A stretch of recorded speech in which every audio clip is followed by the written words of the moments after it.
Hoje, professor Matheus Paranhos, boa tarde. Boa tarde, Tavinho. Gostou das férias? Teve boa? Boa, descansei, eu fiz 25 dias aí sabáticos. Fiquei sozinho, fazendo o que eu queria, a hora que eu queria, sem carro, sem celular. Sem celular não, né? Não dá para ficar sem celular. Mas sem carro, de bicicleta, a pé, just relax, arejando a cabeça, tá bom? É sempre bom. Que isso, temos de volta hoje... a participação da Juliana Ribas, da AgroSéries Speak. Cadê a Juliana? Tá aí, Juliana? Tudo bem? Tudo bom? Tudo bem. Bom, eles vão conversar sobre bem-estar animal de suínos. E eu vou ouvir a conversa, porque o único bem-estar animal de suínos que eu conheço é dos torcedores e jogadores do Palmeiras. Aliás, a Juliana está de verde aí. Nós, os porcos do Palmeiras, estamos numa ótima fase. Mas vamos falar dos porquinhos nossos nas granjas de suínos e de como é cuidar do bem-estar animal deles. Já falei várias vezes sobre alguns temas relacionados a isso, mas acho que vocês vão concentrar melhor a ideia hoje aí. Vamos lá. Vamos lá, Tavinho. Primeiro, boa tarde a todos. Juliana, muito obrigado por ter aceito o convite. Tavinho, a Juliana está trazendo uma experiência recente. Você sabe muito bem que houve uma mudança nas normas aí com relação à criação e manejo de suínos pelo Ministério da Agricultura.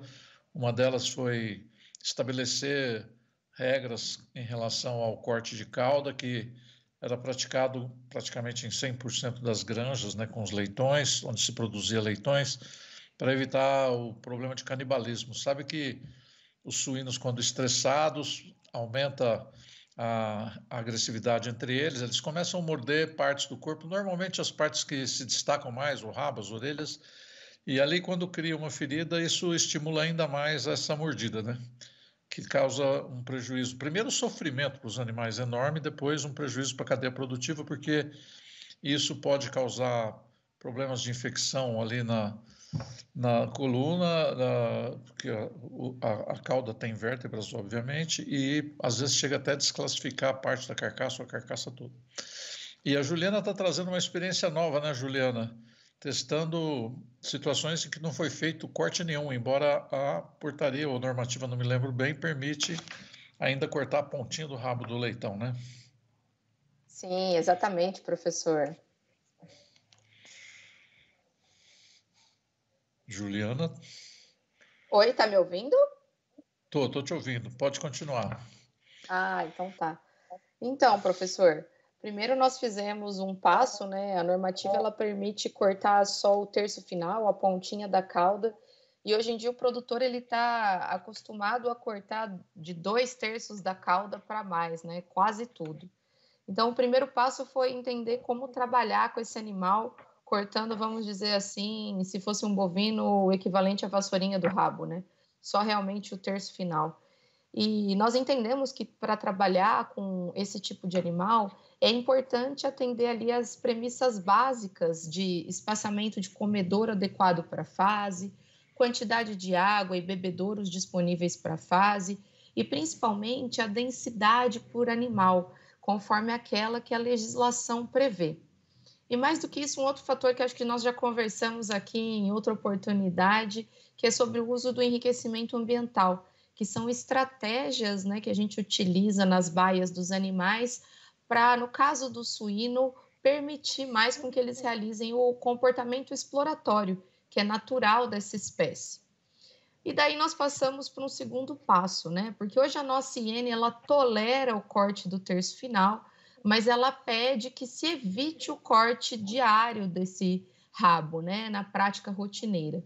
Então, nós fizemos aí um projeto para tentar entender quais seriam os riscos de criar esses suínos com a cauda intacta em granjas comerciais, em condições de produção aí, comerciais e tradicionais.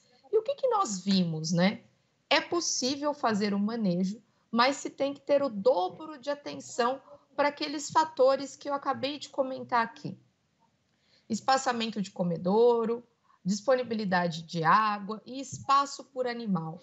E nesse caso do rabo longo, o espaço por animal ele se torna ainda mais decisivo para que ele não faça esses vícios comportamentais.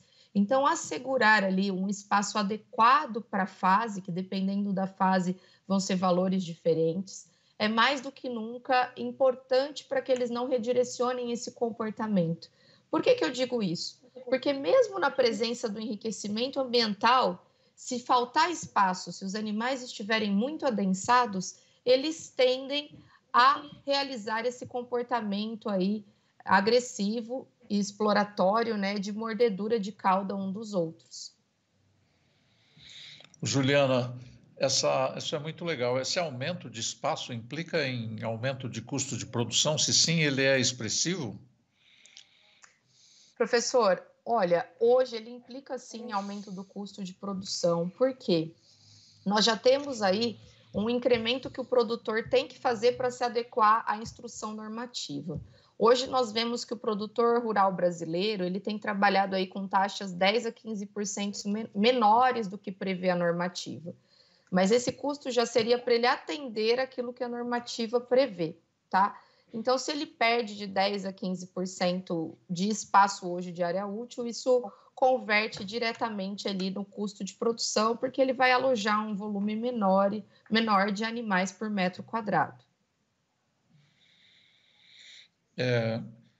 Você também fez um desafio de não cortar a cauda, e quando você não cortou e de repente surge ali um problema de canibalismo, vocês desenvolveram também uma estratégia para mitigar o problema, ou talvez até eliminar. Conta para a gente, como é que foi isso? Essa estratégia ela é baseada no princípio da inspeção diária, né? Então eu tenho que checar meus lotes diariamente. Isso é importante não só para o canibalismo, mas para que a gente haja precocemente no caso de doenças ou de qualquer alteração, como animais machucados que deixem de comer, e isso reduz aí as nossas perdas produtivas. E com essa identificação precoce, a gente pode tratar esses animais que iniciam o processo de canibalismo, utilizando spray ou medicamentos injetáveis, caso a lesão for mais grave. Mas mais do que isso, a gente desenvolveu um protocolo padronizado para adicionar outros pontos de enriquecimento mais complexos. No nosso caso, nós utilizamos a corda de sisal, que ela é um enriquecimento que ele pode ser destruído, deglutido e renovado, e isso atende todas as características de um bom enriquecimento exploratório para os suínos, e ele tem aí um custo aceitável para o produtor, além do que ele pode ser utilizado em granjas com piso 100% ripado, que caracterizam aí mais de 80% da produção nacional. Então, esse protocolo ele é eficiente em controlar os casos em mais de 90% das vezes e sem retorno desses casos, né? Então, vamos dizer assim, que ele controla e elimina onde estiver ocorrendo.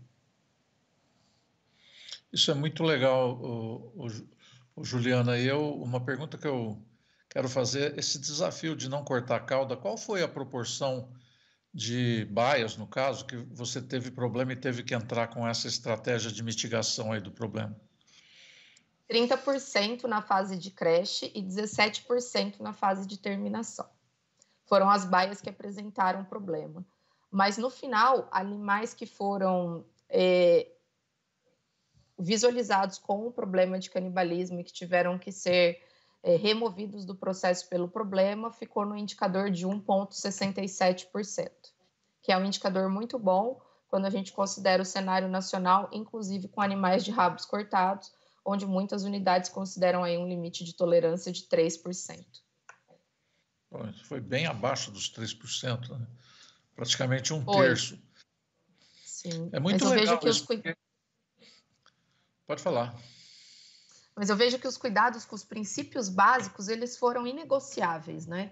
Então, assegurar o espaço adequado, bebedouro, comedouro, as necessidades básicas dos animais estavam atendidas. E muitas vezes a gente vê que a gente deixa de fazer o básico bem feito. E aí a gente acaba aceitando indicadores maiores para problemas que são graves.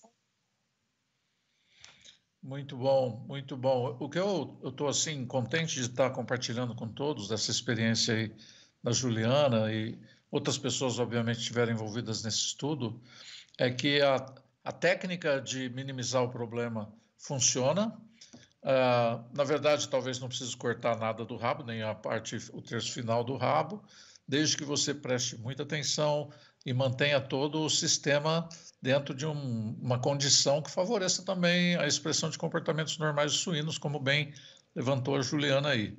Juliana, muito obrigado, eu gostei muito dessa prosa nossa aqui de conversar com você sobre esse tema e deixando claro aí para todas as pessoas que estão nos ouvindo que resultados inéditos, né? E preliminares também. Agora, sentar na mesa, detalhar e fazer conta, análise estatística desses dados para chegar a uma conclusão final, mas eu já estou vislumbrando o futuro aí que vai trazer uma recomendação muito interessante para os suínos, menos estresse para eles, para os produtores também, para minimizar um problema que ocorre nas granjas. Juliana, brigadão. Tavinho, volto aí a bola com você. Ok, professor Matheus Paranhos, esse é um tema realmente bastante interessante e polêmico, né? E é o estresse que causa esse tipo de problema aí. Então, pela conversa de vocês aí e as explicações dadas, a gente vê que é possível resolver sem sacrificar uma parte do animal, né? Eu acho que isso é bem-estar animal. Mas aí tem que estudar o comportamento, tem que, como vocês falaram, melhorar a população, a divisão do espaço, porque aí não adianta, né? Até o ser humano, quando está socado em espaço pequeno, baixa a síndrome da ira de um para o outro, não é verdade? É só ver o que acontece nesses Big Brothers da vida aí. Não é? Né? É isso aí. Exatamente. Muito boa a conversa. Obrigado pela participação e quinta que vem tem mais. Tá bom, professor? Tchau. Um abraço, Juliana. Tchau. Obrigada, gente. Até Tchau. Mais.